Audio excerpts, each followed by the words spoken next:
उन आत्माओं के लिए एक चीज बहुत ज्यादा महत्व रखेगी और वो है साक्षात अपने गुरुदेव भगवान के चरण कमल धोकर उनका चरणामृत का पान करना। ये कार्य किए बिना भाई और बहनों आत्मा सतलोक नहीं जा सकती।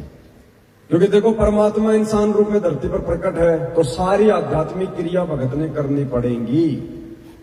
अब ये हम लाखों की या जो करोड़ों की संगत है, आने वाले समय में पूरा विश्व भी उनका फॉलोवर बनेगा।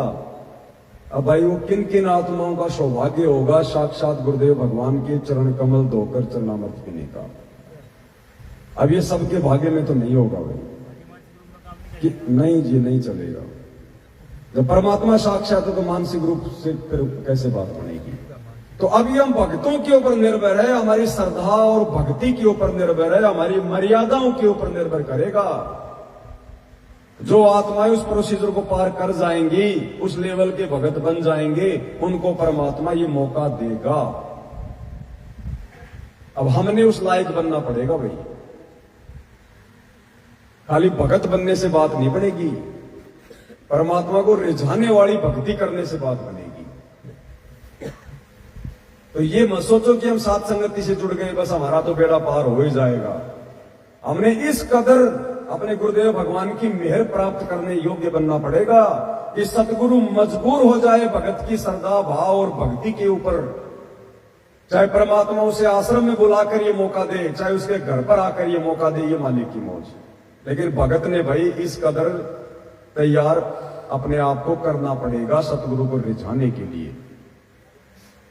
अगर साक्षात सतगुरुदेव भगवान के चरण कमल धोकर वो चरणामृत पीने का मौका नहीं मिला तो सोच लेना भाई मोक्ष नहीं है। तो ये बाप और हमारे ऊपर निर्भर करेगा। इसलिए हमने एक दूसरे को देख के नहीं चलना भाई। हम जितनी भक्ति कर रहे हैं हमने केवल उतनी भक्ति से संतुष्ट नहीं होना, हमने डाक मारनी है। डाक जैसे परमात्मा कहते हैं शेख फरीद ने डाक मारी, वाजिद ने डाक मारी।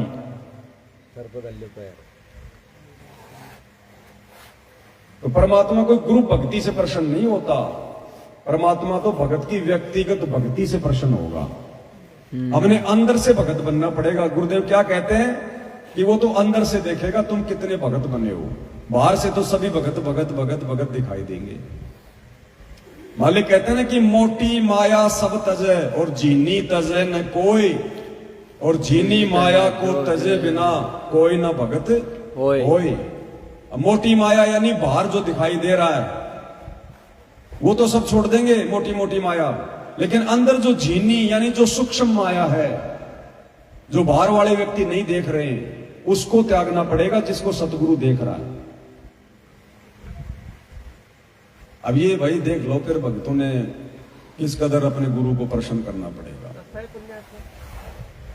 जैसे परमात्मा जी के जैसे भंडारा करवाने के बाद जैसे भोग की आरती हो गई और उसके बाद जैसे अपन हाथ धुलवाते हैं और वो जो पानी जो रहता है तो वो जैसे मैं रोजाना मतलब वो जो पानी जो बच जाता तो वो मेरे मटके में डाल देता हूँ और उसी मटके का पानी वो रोज पी रहा हूँ। हाँ कोई दिक्कत नहीं, सही तो पीना ही हो तो हमारे लिए तो प्रसाद बन गया, अमृत बन गया। लोग भी खाना पी रहे हैं तो उसमें कोई दिक्कत है क्या? ना कोई दिक्कत नहीं, वो तो पीने के लिए तो है। चाहे उसको मटके में डाल के पी लो, चाहे वैसे डाल वैसे पी लो, पीना ही है।